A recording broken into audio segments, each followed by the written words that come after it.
கிறிஸ்துவுக்குள் பிரியமானவர்களே, வசன தீபம் என்கிற இந்த நிகழ்ச்சியின் மூலமாக நாம் தியானிக்கப் போகிற வேத வசனத்தை வாசிப்போம். 2 கொரிந்தியர் 13ஆம் அதிகாரம் 5ஆம் வசனம். நீங்கள் விசுவாசம் உள்ளவர்களோவென்று உங்களை நீங்களே சோதித்து அறியுங்கள், உங்களை நீங்களே பரீட்சித்து பாருங்கள். இயேசு கிறிஸ்து உங்களுக்குள் இருக்கிறார் என்று உங்களை நீங்களே அறியீர்களா? நீங்கள் பரீட்சைக்கு நில்லாதவர்களாக இருந்தால் அறியீர்கள். இந்த வசனத்தை கொஞ்சம் டஃப்பாக இருக்குது, ஆனால் நீங்கள் நல்லா தியானிச்சு பாருங்கள். நமக்கு விசுவாசம் இருக்குதான்னு சொல்லிட்டு மற்றவங்க நம்மளை பார்த்து சொல்ல வேண்டிய அவசியம் இல்லை, நீங்களே சோதிச்சுக்குங்கன்னு இந்த இடத்துல ஒரு வார்த்தை நமக்கு கடந்து வருது. அது எப்படி சோதிக்க முடியும் அப்படின்னா, உங்களை நீங்களே பரீட்சித்து பாருங்கன்னு சொல்லியாச்சு. இயேசு கிறிஸ்து உங்களுக்குள் இருக்கிறார் என்று உங்களை நீங்களே அறியீர்களா? அப்போது விசுவாசம் என்று சொன்னாலும் சரி, இயேசு கிறிஸ்து நமக்குள்ளார இருக்கிறாரான்னு சொல்லி நம்மை பரிசோதித்து பார்த்து கொள்ள வேண்டும் என்று சொல்கிறார். அது எப்படி அந்த பரிசோதித்து பார்த்து கொள்ள முடியும் அப்படின்னா, அடுத்த ஒரு வரியில் பாருங்க, நீங்கள் பரீட்சைக்கு நில்லாதவர்களாக இருந்தால் அறியீர்கள். புரியுதுங்களா? நீங்கள் பரீட்சைக்கு நில்லாதவர்களாக இருந்தால் அறியீர்கள் அப்படின்னா என்ன அப்படின்னா, நமக்கு சோதனை வராமல் இருந்தால் இயேசு நமக்குள்ளார இருக்கிறாரா, இயேசு கிறிஸ்து நமக்குள்ளார இருக்கிறாரா, விசுவாசம் நமக்குள்ளார இருக்குதான்னு சொல்லி நம்ம அறிந்து கொள்ள முடியாது.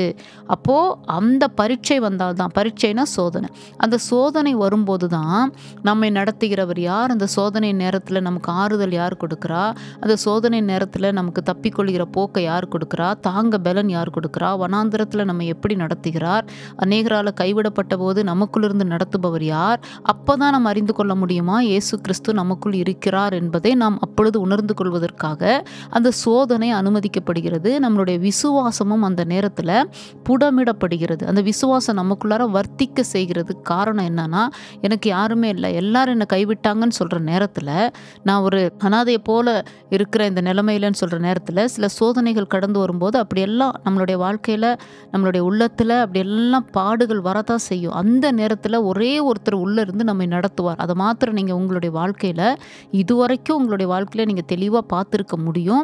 இப்பொழுது கூட நீங்கள் அந்த பாதையில் நடந்து வந்து கொண்டிருக்கலாம்.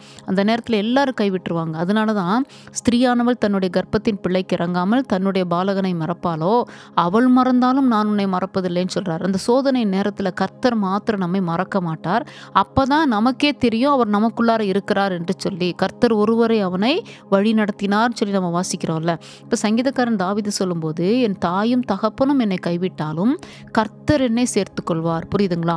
அப்போ அந்த சூழ்நிலைகள் மத்தியில், அந்த சோதனையின் வேளையில், நெருக்கத்தின் நேரத்தில், நம்மளுடைய வாழ்க்கையில் பலவிதமான துன்பத்தின் பாதையில் கடந்து போகிற வேளையிலெல்லாம் உள்ள அவர் இருக்கிறாருன்னு அறிவதற்காகவே சில நேரங்கள் நம்மளுடைய வாழ்க்கையில் சோதனைகள் அனுமதிக்கப்படுகிறது.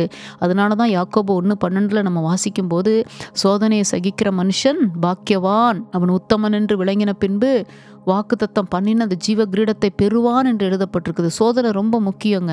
இப்போ சாதாரணமாக ஸ்கூல் ஸ்டூடெண்ட்ஸ்க்கே ஒரு வருஷம் முடிகிறதுக்கும் போது ஒரு எக்ஸாம் வைக்கிறாங்க. அப்போ தான் அடுத்த ப்ரொமோஷனுக்கு போக முடியும், இல்லைனா அந்த ப்ரொமோஷனுக்கு அடுத்த கிளாஸ்க்கு போக முடியாது. அப்போ அந்த டெஸ்ட்டில், அந்த எக்ஸாமில் அவங்க ஜெயிச்சா மட்டும்தான், பாஸ் பண்ணால் மட்டும்தான் அடுத்ததுக்கு போகிறாங்க. அதே போல தான் நமக்குள்ளார சில சோதனைகள் தேவன் நம்மளுடைய வாழ்க்கையில் அனுமதிக்கும் போது அவர் இருக்கிறார் என்பதை ஒரு பக்கம் நம்ம அறிந்து கொள்கிறோம்.